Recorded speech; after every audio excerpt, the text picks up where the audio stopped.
எல்லோருக்கும் வணக்கம். சல்லி சல்லியா நொறுங்கி இருந்த மார்க்கெட் அப்பாடா கொஞ்சம் மேலே ஏறிட்டு வர்றான் அப்படின்ற மாதிரி இன்னைக்கு ஒரு 35 பாயிண்ட் ப்ளஸில் இருக்கான். கடந்த 5 நாட்களில் மட்டும் 850 பாயிண்ட் மேல் நோக்கி ஏறி வந்திருக்கான். இதுக்கு மிக முக்கியமான காரணம் ஃபாரினர்ஸ்னுடைய பையிங் அப்படின்றது தொடர்ந்து மார்க்கெட்டில் இருக்கிறதா. நேற்றுமே கூட ஒரு 3000 கோடிக்கு ஃபாரினர்ஸ் வாங்கியிருக்காங்க. ஆனால் எப்படி இதை வாங்கினாங்க, எப்படி என்ன காரணம், திடீர்னு என்ன ஆச்சு அப்படின்னு பார்த்தீங்கன்னு வச்சுங்களேன், நம்ம இந்த மார்கன் ஸ்டான்லிக்கும் ஜெஃப்ரீஸுக்கும் ஒரு தேங்க்ஸ் அப்படின்றத சொல்லணும். உங்களுக்கு தெரியாது இல்லை, சமீபத்தில் சில தகவல்கள் வந்தது. அதாவது மார்கன் ஸ்டான்லி அரவுண்டு 11 மார்ச் இந்த மாதத்தினுடைய 11ஆம் தேதி சமயத்திலையும் ஜெஃப்ரீஸ் அவங்க 24 பிப்ரவரி சமயத்திலையும், அதாவது மார்க்கெட் கீழே இருந்து கொண்டிருந்த நேரத்தில் இந்தியன் மார்க்கெட் ஓரளவுக்கு அட்ராக்டிவாக இருக்குது அப்படின்ற மாதிரி, அதாவது வேல்யூவேஷன் பர்ஸ்பெக்டிவில் கொஞ்சம் இப்போ ஓரளவுக்கு சீரடைஞ்சிருக்கு அப்படின்ற ஒரு தகவல் வந்ததுக்கப்புறம் தான் தொடர்ந்து கொஞ்சம் கொஞ்சமாக இன்ச்சாக மேறி இன்னைக்கு இவ்வளவு தூரம், அதாவது பிப்ரவரி மாதத்தினுடைய ஹை எங்கே இருந்தானோ அதே இடத்த மீட் எடுத்திருக்கான். இனி இதுக்கப்புறம் இவன் என்ன பண்ண போறான்னு தெரியல. பார்க்கறதுக்கு ஏதோ ஒரு எலும்பு கூடு மாதிரி இருக்கு. இங்கே 2 கண்ணு மாதிரியும் இங்கே ஒரு வாய் மாதிரி இருக்கு. எது எப்படியோ தொடர்ந்து 1500 பாயிண்ட்களுக்கு மேலாக மேல் நோக்கி ஏறி வந்து ஆல்மோஸ்ட் 2000 பாயிண்ட்னு கூட நம்ம வச்சுக்கலாம். 2000 பாயிண்ட்கள் மேல் நோக்கி ஏறி வந்து வெறும் ஒரு 10-20 பாயிண்ட் இன்னைக்கு கொஞ்சம் தடுமாற்றமா இருக்கு நிஃப்டி. எப்படி பார்த்தாலும் கடந்த 2000 பாயிண்ட்கள்ல குறைஞ்சது 20 to 40% வரைக்கும் பல்வேறு பங்குகள் ஏறி வந்திருக்கின்றன. இந்த சமயத்தில் இன்னைக்கு மிக முக்கியமான தகவல்கள் 2 இருக்கு. ஐடி செக்டர்னுடைய ரிசல்ட் இனி முதல்ல அவன் தான் ஓடி வருவான். எப்பவுமே ரிசல்ட் சீசன் அப்படின்னு ஆரம்பிக்கும் பொழுது இந்த டிசிஎஸ், இன்ஃபோசிஸ் போன்ற ஆட்கள் தான் முதல்ல ஓடி வந்து ரிசல்ட் அப்படின்றத அறிவிப்பாங்க. அப்போ இந்த சமயத்தில் இருக்கிறதுலேயே அதிகமாக இண்டெக்ஸுகள்லேயே கிட்டத்தட்ட 22% மேலே உச்சத்திலிருந்து இறங்கின இண்டெக்ஸ் இந்த ஐடி இண்டெக்ஸ். இத்தனை நம்பர் போட்டீங்கன்னா ஃபாரின்குள்ளடா போகும் அப்படின்ற மாதிரி 20% கீழே இறங்கிட்டீங்கன்னா நீ பியர் மார்க்கெட்டினுடைய கைப்பிடியில் இல்லடா நீ போய் மாட்டிக்குவ அப்படின்ற மாதிரி 20% இறங்கி ஒரு மாதிரி பயமுறுத்தி கொண்டு இருந்த ஐடி பங்குகளுக்கு இப்போ ஏதாவது ஒரு விமோச்சனம் கிடைக்குமா? ஏன்னா அவங்களுடைய ரிசல்ட் சீசன் என்பது இன்னும் மிக விரைவாக ஆரம்பிக்க போகுது. அப்போ முடிஞ்சா உன்னை நீயே காப்பாத்திக்க அப்படின்ற தத்துவத்தின்படி உன்னுடைய ரிசல்ட் உன்னை காப்பாத்துமா அப்படின்ற மாதிரி எல்லாரும் பார்த்துக்கிட்டு இருக்காங்க. இது வரைக்கும் ஒரு தடவை கூட அவன் ஏமாட்டலிங்க. ஐடி ரிலேட்டடான முக்கியமான பங்குகள் விப்ரோ ஆகட்டும், டிசிஎஸ் ஆகட்டும், இன்ஃபோசிஸ், ஹெச்சிஎல் டெக் போன்ற பல்வேறு பங்குகள் எவனாவது ஒருத்தர் என்ன பண்ணுவான் அப்படின்னு பார்த்தீங்கன்னாக்கா, ரிசல்ட் வரக்கூடிய ஒரு 2-3 நாட்கள்லையும் ரிசல்ட்டுக்கு அப்புறமும் கணக்கெடுத்து பார்த்தா 20% எல்லாம் மேல் நோக்கி கீழ் நோக்கி என்னத்தையாவது ஒரு வால்டிலிட்டி அப்படின்றது பண்ணிக்கிட்டு இருப்பான். நான் கடந்த 4 குவார்ட்டர்களுக்கு மேலாக நான் பார்த்துக்கிட்டு இருக்கேன். இன்ஃபோசிஸ்ல இருந்து ஆரம்பிச்சேவும் அது போக இந்த பஜாஜ் குரூப்ல பஜாஜ் ஃபினான்ஸ், பஜாஜ் ஃபின்சர்வ் போன்ற கம்பெனிகள், இது போன்ற வெகு சிலரான கம்பெனிகள் தான் இந்த மாதிரி ரிசல்ட் சீசன்ல ஹெவி வால்டிலிட்டியா இருந்து பார்த்துருக்கோம். ஸோ இந்த Q4 ரிசல்ட் வரும்பொழுது ஐடி செக்டர் தன்னைத்தானே காப்பாத்திக்குமா அப்படின்றது பொறுத்து இருந்தா பார்க்கணும். இன்னைக்கு ஒரு மிகப்பெரிய அளவில் கும்பா குட்டி ஆனது இருக்கிறதுலே கும்பா குட்டி யாருங்க இப்போ அப்படின்னு கேட்டாக்கா இந்த இண்டஸ்இண்ட் பேங்க் ஷேர் பிரைஸ் தான். இன்றைக்கு மட்டுமே 5% கீழே இறங்கி இருக்கிற பங்குல சந்தோஷம் என்பது ஒரு சொட்டு கூட இல்லை. ஏன்னு கேளுங்க, ஒரு மாதத்தினுடைய லோன்ல போய் பார்த்தீங்கன்னாலும் சரி இப்பதான் கீழே இருக்கான். 6 நாட்களினுடைய விலையை போய் நீங்க எடுத்து பார்த்தீங்கன்னாலும் கீழே தான் இருக்கான். சரி, இந்த வருஷம் ஸ்டார்டிங் ஜனவரியிலிருந்து எடுத்து பார்த்தாலும் கீழே தான் இருக்கான். ஒரு வருஷ பீரியட்ல பார்த்தாலும் கீழே தான் இருக்கான். இவன் எப்படி சந்தோஷத்தை கொண்டு வருவான்? இதுவே கோட்டக் பேங்க் அப்படின்ற பங்கு ஒரு எக்ஸாம்பிளுக்காக நான் சொல்றேன். இன்றைய ஒரு நாள் நிலைமையில பார்த்தாலும் அவன் மேல் நோக்கி தான் இருக்கான். 5 நாள் நிலையில பார்த்தாலும் 7% மேல் நோக்கி தான் இருக்கான். 6 மாதத்தினுடைய நிலையில பார்த்தாலும் அவன் 15% ஏறி மகிழ்ச்சி தான் கொடுத்துருக்கான். ஒரு வருடத்தினுடைய அளவில் பார்த்தாலும் 24% ஏறி கொடுத்துருக்கான். இது மாதிரி எத்தனையோ பேங்குகள் சந்தோஷமா சிரிச்ச முகத்தோட அவங்களுடைய ஷேர் ஹோல்டரை பார்த்து வாங்க வாங்க சந்தோஷமா இருக்கலாம் அப்படின்ற மாதிரி சொல்லிக்கிட்டு இருக்கு. ஆனால் இந்த இண்டஸ்இண்ட் பேங்க் எந்த ஒரு நிலையில பார்த்தாலும் குப்புறப்படுத்து பல பேர் மூஞ்சியில ஒரு மாதிரி சோகத்தை கொண்டு வந்திருக்கு. எப்போ திருந்துவான், எப்போ மேலே ஏறுவான் அப்படின்றது பாவம் யாருக்குமே தெரியாமல் இருக்கு. ஒரு விஷயம், நல்ல விஷயம் நடக்கணும் அப்படின்னாக்கா இவனுக்கும் அந்த Q4 ரிசல்ட் அப்படின்றது நல்லபடியாக வரணும். இன்னைக்கு பிரமிக்க வைக்கிற மாதிரி எந்த தகவலும் இல்லை. கோல்டு ஆகட்டும் மற்றும் பிட்காயின் ஆகட்டும் தொடர்ந்து மேல் நோக்கியே தான் ட்ரேட் ஆகிட்டு இருக்காங்க, ஃபிளாட்டாக இருக்காங்க. ஆனால் ஒரே ஒரு மனசுக்கு கஷ்டமான தகவல் என்ன அப்படின்னு பார்த்தீங்கன்னா, இந்த க்ரூட் ஆயில், அப்புறம் அவனும் வாழத்தான் வேணும், க்ரூட் ஆயில் வந்து கடந்த ஒரு மாதத்தினுடைய ஹை பிரைஸ் பக்கத்தில் வந்து ட்ரேட் ஆகிட்டு இருக்கான். இது வந்து மனசுக்கு கொஞ்சம் பாதிப்பாக இருக்குது. அதாவது இந்தியாவை பொறுத்தவரை க்ரூட் ஆயில் என்பது விலை ஏறாமல் இருந்தால் நல்லாயிருக்கும். பட் இருந்தாலும் அவன் ஒரு மாதத்தினுடைய ஹைக்கு பக்கத்தில் வந்து மறுபடியும் ட்ரேட் ஆகிட்டு இருக்கான். ஐபிஓக்களை பொறுத்த வரைக்கும் நான் எந்த தகவலையும் பார்க்கல. இதில் நியூ ஃபண்ட் ஆஃபர்ஸ் ஏதாவது வருது அப்படின்னு பார்த்துட்டு இருக்கீங்கள. ஒரு சுவாரஸ்யமாக இந்த டாட்டா வந்து என்ன பண்ணுறாங்க அப்படின்னு பார்த்தீங்கன்னா பிஎஸ்சி குவாலிட்டி இண்டெக்ஸ் ஃபண்ட் அப்படின்றது ஒன்று லான்ச் பண்ணுறாங்க.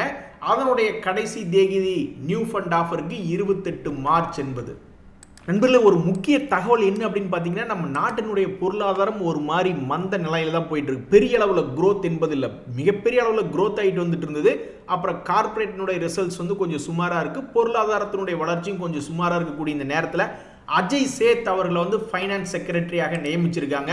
ஸோ இவர் பல்வேறு வேலைகள் செய்யக்கூடிய இந்த நேரத்தில் எக்கனாமிக் பொருளாதார முடிவுகள் எடுக்கும்பொழுது இவருடைய அட்வைஸும் அதில் இருக்குது. அப்போ இவர் கற்றுக்கிட்ட மொத்த வித்தையும் உள்ளே இறக்கி நம்ம இந்தியாவுக்கு ஒரு நல்ல விதமான எக்கனாமிக் டெசிஷன்ஸ் கொண்டு வந்தால் சூப்பராக இருக்கும். இந்த சமயத்தில் ஆர்பிஎன்எல் அப்படின்ற பங்கில் ஒரு நல்ல தகவல் என்ன அப்படின்னாக்கா அவங்க ஒரு 115 கோடி சம்பந்தப்பட்ட ஒரு ஆர்டருக்கு அவங்க தான் லோயஸ்ட் பிட்டர் அப்படின்ற ஒரு தகவல்.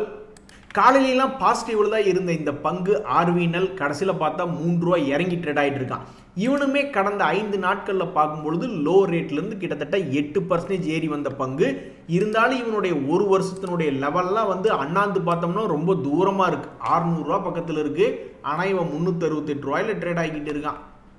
திடீர்னு அப்பப்போ மருது சகோதரர்கள் மாதிரி திடீர்னு மிகப்பெரிய ஒரு மாவீரன் வேலையை இந்த செக்டர் ரிலேட்டடான பங்குகள் பண்ணும். அதாவது ஹெச்இஜி கிராஃபைட் அப்படின்ற 2 பங்குகள் இருக்குது. எப்படி சுகர் கம்பெனி திடீர்னு ஏதாவது ஒரு சமயத்தில் ஏறுவானோ அது மாதிரி இந்த கிராஃபைட் ஹெச்இஜி திடீர்னு ஏதாவது ஒரு அவன் செக்டர் ரிலேட்டடான தகவல் வரும்போது குப்புன்னு ஏறிடுவான். அது வருதோ இல்லையோ அவன் பாட்டுக்கு ஏறிடுவான். அந்த வகையில் இன்றைய மருது சகோதரர்களாக காமிச்சிக்கிட்டு இருக்கிறது இந்த ஹெச்இஜி கிராஃபைட் தான். இவனு 2 பேர்த்த பார்த்த உடனே எல்லாத்துக்கும் என்ன ஞாபகம் வரும்னா அப்போ இந்த எக்ஸைட் இண்டஸ்ட்ரி பேட்டரி ஒருத்தர் தானே அவன் என்ன ஆனா அப்படின்ற மாதிரி தான் நிறைய பேர் யோசிச்சு பார்ப்பாங்க. அவன் பல வகையில் மிக வேகமாக மிக மெதுவாக பொறுமையாக முக்குன்னு முக்கி இப்போ தான் ஒரு வழியாக வந்து 50 days மூவிங் ஆவரேஜை டச் பண்ணான். அதுக்கப்புறம் பார்த்தாக்க திடீர்னு இன்னைக்கு மார்க்கெட்டில் சிறிய அளவில் ஒரு ப்ராஃபிட் புக்கிங் அப்படின்றது வந்துக்கிட்டு இருக்கிறதுனால அவன் இந்த இடத்துல கொஞ்சம் சுணக்கமாக இருக்கான். எவ்வளவு தூரம் கஷ்டப்பட்டு முக்கி வந்து நான் 50 days மூவிங் ஆவரேஜை தொட்டிருக்கேன், என்ன ஒரு கிராஸ் ஓவர் பண்ணி ஒரு 50-60 ரூபா தூக்கி விடக்கூடாதா மார்க்கெட், ஏன் என்னை போட்டு இப்படி பாடாப்படுத்துகிற அப்படின்ற மாதிரி அந்த 50 days மூவிங் ஆவரேஜ் டச் பண்ணதுக்கப்புறம் தற்போதைய நிலைமையில் 1% இறங்கி ட்ரேட் ஆகி கொண்டிருக்கிறது. நண்பர்களே, இந்த டிவிஎஸ் ஹோல்டிங்ஸ் அப்படின்ற ஷேர் வச்சிருக்கிறவங்களுக்கு தலையே சுத்திருச்சு. அவன்லாம் எங்கிருந்து விழுந்தா அப்படின்னு பார்த்தீங்கன்னாக்கா ஆல்மோஸ்ட் 15,000 ரூபா ஷேருங்க. அது 15,000 ரூபாயிலிருந்து அப்படியே தலையே சுத்துற மாதிரி கீழே வந்து 52 வீக் லோனில் ட்ரேட் ஆகி கொண்டு இருக்கக்கூடிய இந்த பங்கு சமீபத்தினுடைய மார்க்கெட் மேல் நோக்கி ஏறி வந்ததுனால இவனும் கொஞ்சம் ஏறி வந்திருக்கான். இந்த ஸ்டாக்ல என்ன ஒரு தகவல் அப்படின்னு பார்த்தீங்கன்னா அவங்களுடைய போர்டு வந்து இன்ட்ரிம் டிவிடெண்ட் கிட்டத்தட்ட ஒரு ஷேருக்கு 93 ரூபா என்பதை அப்ரூவ் பண்ணியிருக்காங்க. இது ஒரு நல்ல தகவலாக அவங்களுக்கு கொஞ்சம் மகிழ்ச்சி இருக்கு. ஆனால் இது எவ்வளவு விலை அப்படின்னு பார்த்தீங்கன்னாக்கா 9,000 ரூபா ஸ்டாக். அந்த 9,000 ரூபா ஸ்டாக்குக்கு இப்போ கிட்டத்தட்ட ஒரு 93 ரூபா அப்படின்ற ஒரு இன்ட்ரிம் டிவிடெண்ட் கிடைக்குது. 2006களில் 2010களிலாம் வந்து சார்ட் என்ன காமிக்குதுன்னா அப்போல்லாம் இந்த ஸ்டாக்கினுடைய விலையே 100 ரூபா 200 ரூபா 300 ரூபா அப்படி தான் ஆடிக்கிட்டு இருந்திருக்கான். இவன் ஏற ஆரம்பிச்சது பார்த்தீங்கன்னா 2014 தான் 1000 ரூபாய்க்கு மேலே ஏற ஆரம்பிச்சிருக்கான். அப்போ அந்த காலத்தில் ஒரு ஸ்டாக் வந்து யாராவது ஒரு 100 ரூபாய்க்கு வாங்கியிருந்தாங்கன்னா அவங்களுக்கு இன்ட்ரிம் டிவிடெண்டே 100 ரூபா கிடைக்குதுன்னா பாருங்களேன். அப்போ அது யாராவது வாங்காமையா வச்சிருக்காமையா இருக்க போகிறாங்க, வாங்காம தான் இருக்க போகிறாங்களா? கண்டிப்பாக ப்ரொமோட்டர் கையிலேயாவது அந்த ஸ்டாக் இருக்குத்தானே செய்யும். அவங்களுக்கெல்லாம் எவ்வளோ லக்கு பார்த்தீங்களா நண்பர்களே. அந்த காலத்தில் நான் ஷேர் மார்க்கெட்டில் வேலையில் இருந்தப்பவும் சரி இப்போவும் சரி புதுசாக ஷேர் மார்க்கெட்டுக்கு வரவங்க என்ன நினச்சிக்கிட்டு வருவாங்கன்னா மனசுக்குள்ள அட ஒரு நாளைக்கு ஒரு 500 ரூபா கிடைச்சா போதுமே, அட ஒரு நாளைக்கு ஒரு 2000 ரூபா கிடைச்சா போதுமே அப்படின்ற மாதிரி தான் நினச்சிக்கிட்டு வருவாங்க. ஆனால் இப்போ மெம்பர் ஆஃப் பார்லிமெண்ட் எம்பிஸ் அப்படின்னு சொல்லக்கூடியவங்களுக்கு வந்து ஒரு நாளைக்கு டெய்லி அலவன்ஸ் எவ்வளோ தெரியுங்களா? 2000 ரூபாய் இருந்தது. இப்போ அதை உயர்த்தி 2500 கொடுக்குறாங்க. அப்போ ஸ்டாக் மார்க்கெட்டில் நீங்கள் கஷ்டப்பட்டு 500 ரூபா 2000 ரூபா கிடைச்சா போதுமே நீங்கள் நினைக்கிறீங்க, ஆனால் உங்களுக்கு கிடைக்க மாட்டேங்குதுன்னா அப்போ நீங்கள் செய்ய வேண்டியதெல்லாம் நீங்கள் ஒரு மெம்பர் ஆஃப் பார்லிமெண்ட் ஒரு எம்பி ஆகிட்டீங்கன்னாக்கா உங்களுக்கு டெய்லி 2500 ரூபா கிடைக்கும். இந்த சமயத்தில் இன்னொரு முக்கியமான தகவல் என்ன அப்படின்னு பார்த்தீங்கன்னாக்கா இந்த மெம்பர் ஆஃப் பார்லிமெண்ட்ஸில் இருக்கக்கூடியவங்களுக்கெல்லாம் வந்து 1 லட்ச ரூபா மாத சம்பளமாக இருந்தது. இப்போ 1,24,000 மாற்றி அமைக்கப்படுகிறது. இதன் மூலிமா மிகப்பெரிய ஒரு நன்மை நடக்கிறதுக்கு வாய்ப்பு இருக்குது. ஒரு சம்பள உயர்வு அப்படின்றது ஒரு மோட்டிவேஷன் பண்ணுற மாதிரி. 1 லட்ச ரூபா வாங்கிட்டு இருக்கிறவங்க கையில் இந்தாப்பா இனிமேல் உனக்கு 1,24,000 சம்பளம், அது போக டெய்லி அலவன்ஸ் கேன்டீனில் சாப்பிட்டுக்க அப்படிங்கும்போது அவங்க நல்லா வேலை பார்த்து நம்மளுடைய இந்திய பொருளாதாரத்தை அப்படியே தூக்கி செங்குத்தாக நிறுத்தக்கூடிய வாய்ப்பு அப்படின்றது இனிமேல் வரும் அப்படின்ற மாதிரி நிறைய பேர் நம்புகிறாங்க. நண்பர்கள், இந்த ப்ளூ டாட் ஷேர் அப்படின்றதுல என்ன ஒரு தகவல் அப்படின்னு பார்த்தீங்கன்னா, இது வந்து 52 வீக் லோ கிட்ட ட்ரேட் ஆகி கொண்டு இருக்கக்கூடிய பங்கு. இன்னைக்கு வந்து இவன் ஒரு 6% மேல் நோக்கி ஏறி இருக்கான். இதில் சமீபத்திய வந்த தகவல் என்ன அப்படின்னு பார்த்தீங்கன்னா, அவங்களுடைய ரேட்டிங் இண்ட் ஏஏ அப்படின்றத இண்ட் ஏஏ ப்ளஸ் அப்படின்ற மாதிரி ரேட்டிங் அப்கிரேட் பண்ணியிருக்காங்க. இதனால் இந்த கம்பெனிக்கு யாரெல்லாம் கடன் கொடுத்தாங்களோ அவங்களுக்கெல்லாம் ரொம்பவுமே சந்தோஷமாக நிம்மதி பெருமூச்சாக இருக்கும். ஏன்னா கொடுத்த பணம் கண்டிப்பாக திரும்பி வந்துடும் அப்படின்ற ஒரு நம்பிக்கை தான். எனக்கு கடனை கொடுக்க முடியலன்னு சொல்லிக்கிட்டு எவ்வளவு நேக்க எங்கள் தலையில் உங்கள் சேரை கட்டி விட பார்க்குறீங்களா அப்படின்ற மாதிரி இந்த ஐடியா அப்படின்ற பங்கில் நம்ம கவர்மெண்ட்டுடைய ஹோல்டிங் பர்சன்டேஜ் என்பது இப்போ ஆல்மோஸ்ட் 22.63% உள்ளது. இவ்வளவு தூரம் கவர்மெண்ட்டுக்கு ஹோல்டிங் பர்சன்டேஜ் என்பது இன்க்ரீஸ் ஆகியுமே இவங்களுடைய கடன் என்பது கவர்மெண்ட்டுக்கு டிபார்ட்மெண்ட் ஆஃப் டெலிகம்யூனிகேஷன்ஸ்க்கெல்லாம் கொடுக்க வேண்டியது அப்படின்றதெல்லாம் வந்து இன்னும் இருக்க தான் செய்யுது. அப்போ இன்னுமே இதுக்கடுத்து வரக்கூடிய அடுத்தடுத்து குவார்ட்டர்களை இன்னும் 2 வருஷம் 3 வருஷம் கழிச்செல்லாம் பார்க்கும் பொழுது என்ன ஆக போகுது அப்படின்றத பொறுத்து இருந்தால் பார்க்கணும். தற்போதைய நிலைமையில் இந்த கம்பெனியினுடைய Q3 ரிசல்ட் வந்தப்போ லாஸ் மேக்கிங்காக தான் ரிப்போர்ட் பண்ணியிருந்தான். இப்போ Q4 ரிசல்ட் என்ன ஆகுது அப்படின்றத பொறுத்து இருந்து தான் பார்க்கணும். நண்பர்கள், இந்த IREDA அப்படின்ற பங்கு சமீபத்தில் நல்ல வசூல் தான் பண்ணியிருக்கான். 5 நாட்களில் 15% எல்லாம் மேல் நோக்கி ஏறி வந்த பங்கு தான் இந்த IREDA அப்படின்றது. இந்த சமயத்தில் வந்து இந்த பங்கில் என்ன ஒரு தகவல் அப்படின்னாக்கா, அவங்களுடைய போர்ட் மீட்டிங் இன்னைக்கு நடக்குது. அவங்களுடைய கடன் வாங்கும் திட்டங்கள் பற்றிய போர்ட் மீட்டிங் அப்படின்றாங்க. இதெல்லாம் ஒரு 50,000 கோடி, 1 லட்சம் கோடி, 5 லட்சம் கோடி அப்படின்ற மாதிரி மிகப்பெரிய அளவில் கடன் வாங்கி பெரிய அளவில் கடன் கொடுத்து பெரிய அளவில் வியாபாரம் பண்ணாங்கனாக்கா ரொம்ப மகிழ்ச்சியாக தான் இருக்கும். ஸோ இந்த IREனுடைய சேல்ஸ் அப்படின்றதெல்லாம் இப்போதைக்கு நீங்கள் பார்த்தீங்கன்னு வச்சிங்களேன், வெறும் 1698 கோடி அந்த மாதிரி தான் இருக்குது. இன்னும் அவங்க நிறைய கடன் வாங்கி நிறைய பெரிய அளவில் பிஸ்னஸ் பண்ணி இதெல்லாம் ஒரு 10 மடங்கு இன்க்ரீஸ் பண்ணி 16,000 கோடிக்கு மேலே எல்லாம் பண்ணாங்கனாக்கா ரொம்ப மகிழ்ச்சியாக இருக்கும்.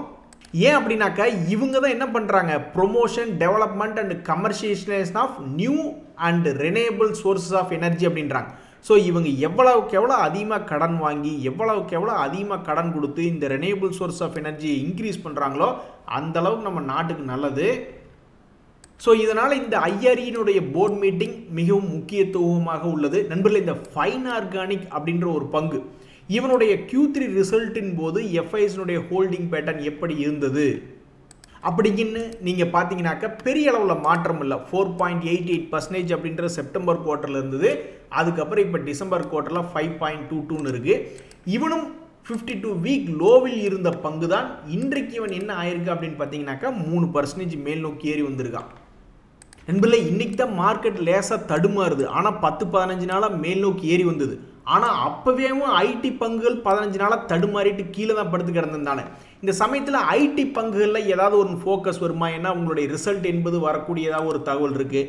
HCL டெக்கெல்லாம் வந்து இன்றைக்கி திடீர்னு ஒரு கட்டத்தில் ஓஹோன்னு போயிட்டான். என்ன காரணம்னா வெஸ்டர்ன் யூனியனோட இவங்க போட்டிருக்கக்கூடிய ஒரு பார்ட்னர்ஷிப் சம்மந்தப்பட்ட தகவல் வந்ததுனால ஐடி துறை பங்குகள்லாம் இன்றைக்கி லேசாக கவனம் பெறுகிறது. அடுத்தடுத்த நாட்களில் சுத்தமாக சம்பந்தமே இல்லாமல் இங்கே பாருங்கள், இந்த HCL டெக்கெல்லாம் கூட கடந்த ஒரு மாதத்தின் போது கீழே இறங்கி ரொம்பவுமே எந்த விதமான ஆக்டிவிட்டி இல்லாமல் படுத்து கிடந்தான். அப்போ இதில் ஏதாவது ஆக்டிவிட்டி வருமா அப்படின்ற மாதிரி மக்கள் பார்த்துக்கிட்டு இருக்காங்க. இந்த சமயத்தில் கெயில் அப்படின்ற ஷேர் வந்து ஓரளவுக்கு நல்ல டிவிடெண்ட் கொடுக்கக்கூடிய பங்காக தன்னைத்தானே காமிச்சுக்குது. நிறைய பேர் சொல்லுவாங்க, உனக்கு என்னப்பா ஸ்டாக் மார்க்கெட்டில் நிறைய பங்குகளை வாங்கிட்டு அதன் மூலியமாக வரக்கூடிய டிவிடெண்டை வச்சே வாழ்க்கையை ஓட்டிக்கிட்டு இருக்கு அப்படிம்பாங்க. ஆனால் அதில் எவ்வளவு மார்க்கெட் ரிஸ்க் இருக்குன்னு பாருங்கள். இப்போ அதனுடைய டிவிடெண்ட் ஈல்டு 3.5% இருக்குது. ஆனால் அதனுடைய ஸ்டாக் விலையில் எவ்வளவு பிரச்சனை பாருங்கள். 240 ரூபா 250 ரூபா ரேஞ்சில் இருந்தவன் திடீர்னு பார்த்தா அந்த 150 ரூபாய்க்கு போயிட்டான். வெறும் ஒரு 3.5% 4% டிவிடெண்ட் வாங்குகிறோம் அப்படின்றதுக்காக அந்த பங்குல எவ்வளவு பெரிய மார்க்கெட் ரிஸ்க் அப்படின்னு வருது பார்த்தீங்களா? ஸோ சொல்கிறவங்க ஈஸியாக சொல்லுவாங்க, ஆனால் அது எதுவுமே ஈஸி கிடையாது. ஸ்டாக் மார்க்கெட்டில் எவ்வளவு பெரிய மார்க்கெட் ரிஸ்க்கை தாங்கி பிடிச்சிக்கிட்டு அந்த 3.5% வாங்க வேண்டியது மன வேதனை பாருங்கள். ஆனால் சொல்கிறவங்க என்ன ஈஸியாக சொல்லிடுவாங்க, உங்களுக்கு என்னப்பா டிவிடெண்ட் வாங்கிட்டு ஜாலியாக இருக்கீங்க அப்படின்ற மாதிரி நிறைய பேர். இப்போ இப்படி தான் ஒருத்தரை பார்த்து உனக்கு என்னப்பா நீ எல்லாம் வந்து வட்டி கூட்டு சம்பாதிக்கிற அப்படின்னு நான் அன்றைக்கி ஒருத்தரை பார்த்து வாயிருக்காமல் சும்மா சொல்லிட்டேன். அதுக்கு அவன் என்ன சொன்னான்னா, டேய் நாங்கள் இன்னைக்கு இப்போ வட்டி கூட்டு சம்பாதிக்கிறோம், எங்கள் தாத்தா காலத்துலேருந்து எங்கள் அப்பா காலத்துலேருந்து என் காலத்துலேருந்து வட்டி கூட்டு சம்பாதிக்கிறோம், அந்த காலத்துலேருந்தே 2 ரூபா வட்டி தாண்டா எங்களுக்கு தர்றாங்க. இப்போ சம்பளம் எல்லாம் அந்த காலத்தில் 2000 வாங்கிட்டு இருந்தாங்கனாக்கா இன்றைக்கெல்லாம் 2 லட்சம் 5 லட்சம்னு வாங்கிக்கிட்டு இருக்காங்க. ஆனால் அப்போ இருந்து என்ன வட்டி பர்சன்டேஜோ அதே வட்டி தாண்டி இப்போ எங்களுக்கு போய்கிட்டு இருக்கு அப்படின்ற மாதிரி. ஸோ எதுவுமே ஈஸி கிடையாது. அவங்க நிலையில் போய் நின்று பார்த்தா அதனால தான் அழகாக சொல்லியிருக்காங்க பார்த்தீங்களா, காய்ச்சலும் தலைவலியும் அவனுக்கு வந்தால் தான் தெரியும் அப்படின்ற மாதிரி. இந்த ஈஸி ட்ரிப் பிளானர்ஸ் அப்படின்ற கம்பெனியில் சமீப காலமாக எந்த விதமான தகவலும் வராமல் இருந்தது. இந்த பங்கு இன்னைக்கு திடீர்னு காலையில் கேப் அப் அப்படின்ற மாதிரி தான் போயிருந்தான். என்ன காரணம் அப்படின்னா, அவன் சம்மந்தப்பட்ட சில இன்வெஸ்ட்மெண்ட்ஸ், அவங்க சம்மந்தப்பட்ட அக்வஷன் ரிலேட்டடான தகவல்கள் வந்ததுனால காலையிலேயே ஓப்பனிங்கில் ப்ளஸில் தான் இருந்தான். அப்புறம் மார்க்கெட் தடுமாற்றமானோடனே 1.5% என்பது இறங்கி ட்ரேட் ஆகி கொண்டிருக்கிறது. இவனும் கடந்த ஒரு மாதத்தில் என்ன பண்ணியிருக்கான் அப்படின்னு பார்த்தீங்கன்னா, கீழே 11 ரூபாயிலிருந்து மேல் நோக்கி 13 ரூபா 50 பைசா வரைக்கும்லாம் வந்திருக்கு. இப்படி துக்கடா போன்ற சிறிய விலை கம்பெனிகள் கூட மேல் நோக்கி ஏறி வந்திருக்கான். ஆனால் ஏறாத சில பங்குகளை வந்து தேடி கண்டுபிடிக்கிறது கஷ்டம் கடந்த ஒரு மாதத்தில். அப்படி ஒரு பங்கு தான் இந்த பேசப் அப்படின்ற பங்கு. இவன் 4430 ரூபா இருக்கான். ஆனால் கடந்த ஒரு மாதத்தில் போய் எடுத்து பார்க்கும்பொழுது இவனில் பெருசாக ஏறவே இல்லை. பல்வேறு பங்குகள் 10லிருந்து 30% வரைக்கும் ஏறி வந்திருக்கான் கடந்த ஒரு மாதத்தில். ஆனால் இவன் என்னடானா நீட்டி படுத்த மேனிக்கு 4430 ரூபா ஷேர் வெறும் 13 ரூபா கெயின் அப்படின்ற மாதிரி கடந்த ஒரு மாதத்தில் காட்டுது. இந்த பங்குமே ஒரு வருடத்தினுடைய லோ பக்கத்தில் சரிஞ்சு போய் ட்ரேட் ஆகி கொண்டிருக்கக்கூடிய ஒரு பங்கு தான். எத்தனையோ பேர் விளக்கு பூஜை பண்ணாங்க, மார்க்கெட்டே ஏறி வந்துடுச்சு. பட் இந்த பேசப் ஷேருக்கு விளக்கு பூஜை எடுக்கிறதுக்கு ஒரு ஆள் இல்லையே அப்படின்னு நினைக்கும் பொழுது மனசு ரொம்ப வருத்தமாக இருக்குது. நண்பர்களே, உண்மையிலேயே நான் சொல்கிறேன், இந்த ஸ்டாக் மார்க்கெட் கீழே இறங்குது, அப்புறம் மறுபடியும் மேல் நோக்கி ஏறிடுறான். ரியல் எஸ்டேட் ப்ரைஸும் வந்து இறங்குற மாதிரி இருக்குது, விற்க முடியல அப்படி இப்படின்றாங்க. கடைசியில் பார்த்தா ரியல் எஸ்டேட்டினுடைய விலையும் உச்சாணி கொம்பில் இருக்குது. நான் நினைக்கிறேன் இதுக்கு மிக முக்கியமான காரணம் இந்த புரோக்கருக்கு தான். இந்த ரியல் எஸ்டேட் புரோக்கருக்கு தான் சும்மா இருக்கிறவனை போய் பார்த்து அங்கே ஒரு நிலம் இருக்குது வாங்கிக்கிறியா அப்படின்ற மாதிரி கேட்குறது.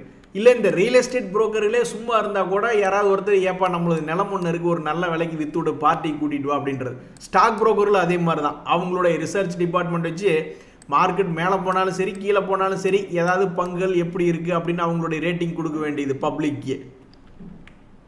ஸோ இவங்க இருக்கிற வரைக்கும் இந்த ஸ்டாக்கு ஆகட்டும் ரியல் எஸ்டேட் ஆகட்டும் ஏதாவது ஒன்று நடந்துக்கிட்டே தான் இருக்கும் அப்படின்றத என்னுடைய கருத்து. என்னைக்கு பாதியும் அதுக்கு மேலேயும் குறையிறாங்களோ, ஸ்டாக் புரோக்கர் இப்போ 0 தான், அவங்க ஒரு 40-50 பேர் இருக்காங்கன்னு வச்சுங்க, என்னைக்கு டக்குன்னு பாதியாக குறையிறாங்களோ அதே மாதிரி எந்த ஊரில் பார்த்தீங்கன்னாலும் ரியல் எஸ்டேட் புரோக்கர் நிறையா இருக்காங்க.